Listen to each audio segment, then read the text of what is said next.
di 2 arresti e una denuncia al bilancio di un'attività di indagine condotta dalla Polizia Stradale di Firenze e Palmanova in collaborazione con quella di Padova, che ha permesso di contrastare il fenomeno dei furti di autobus.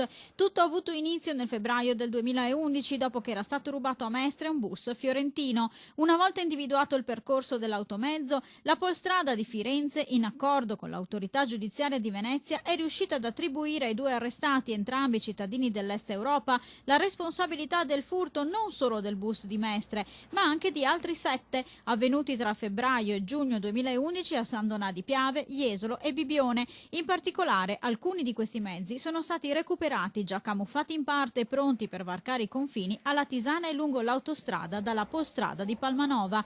I malviventi agivano sempre nello stesso modo. Gli autobus venivano individuati e rubati mentre erano parcheggiati all'interno di centri turistici e quindi inviati in paesi extra Schengen e rimessi in circolazione. Il buon esito dell'attività della polizia stradale è stato possibile anche grazie alla collaborazione con la polizia criminale serba e slovena. Tra il 2010 e il 2011 la Polstrada toscana aveva già eseguito 15 arresti che avevano permesso di ridimensionare interi sodalizi criminali composti in maggior parte da cittadini dell'Est Europa che si occupavano appunto di furti di autobus.